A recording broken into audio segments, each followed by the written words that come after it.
Swiss psychiatrist and psychologist Carl Gustav Jung is the founder of analytical psychology and revolutionized the field with his in-depth exploration of the unconscious. Through his confrontation with the unconscious, he explored the dark side of human nature, while many denied it and focused solely on the light side.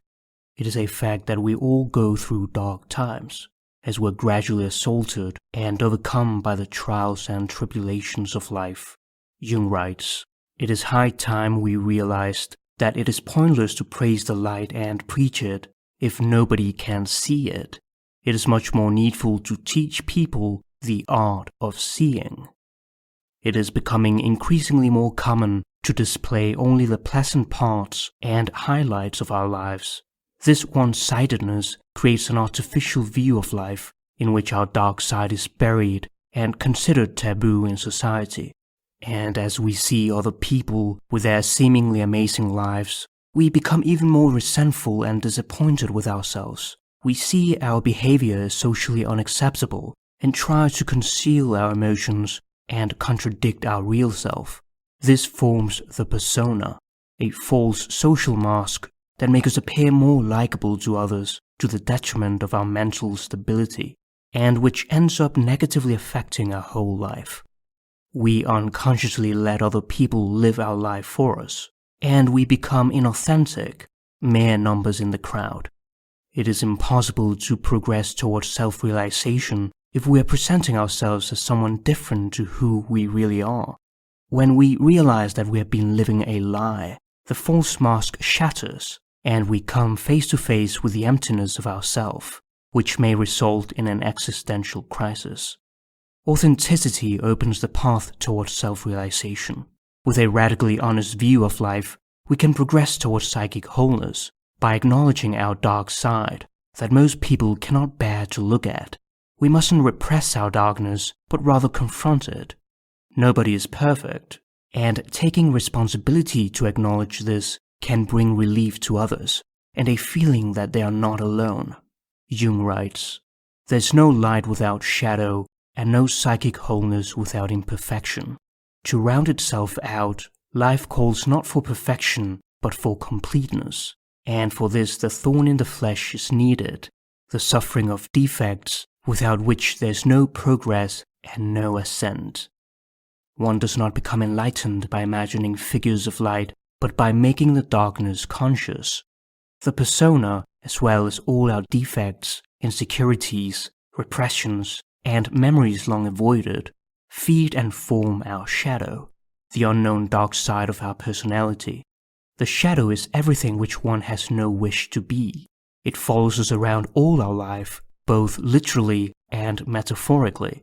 We may try to ignore it consciously, but it will always form a part of our unconscious personality. It is not some detached thing that can be avoided. It is a part of you. To go against the shadow means to go against yourself. We are all capable of good and evil. That is the only reality.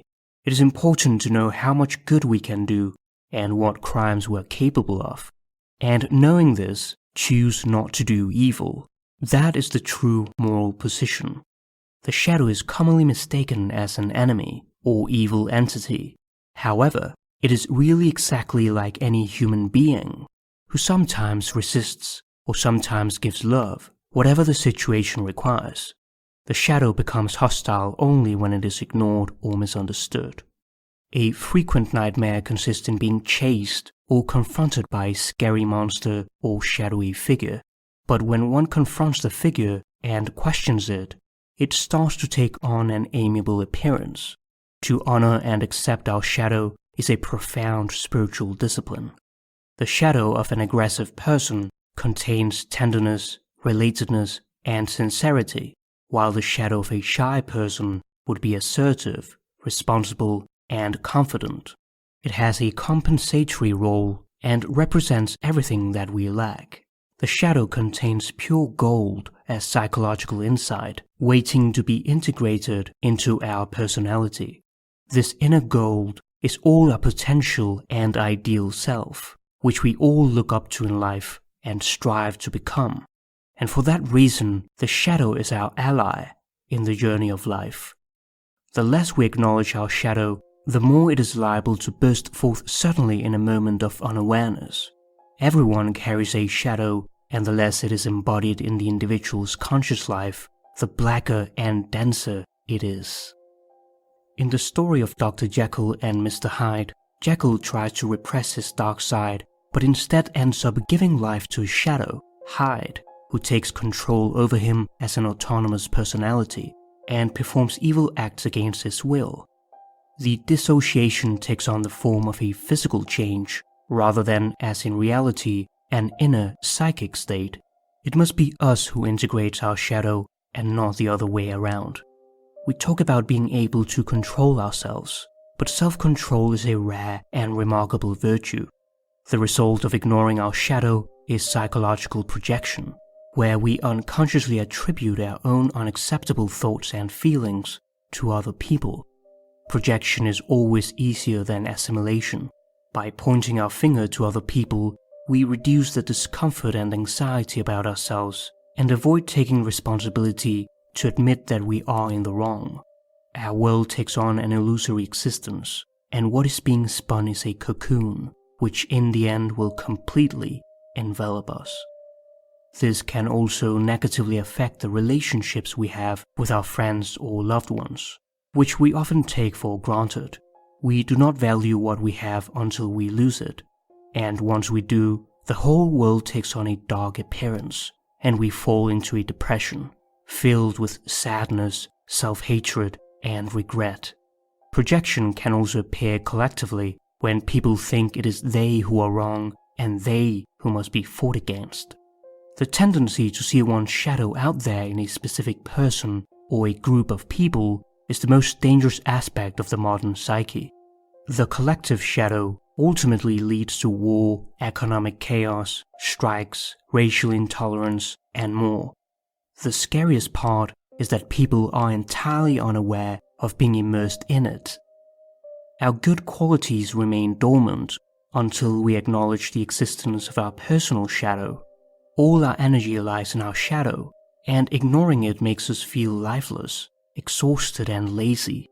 A confrontation with one's shadow fills one up with energy and stamina, which we can use for our daily tasks and work. This can be done through shadow work, the practice which includes self-awareness, watching one's emotional reactions, being radically honest, and paying attention to one's dreams. The paradox of human existence is that to experience the light and true happiness, we must descend into the dark.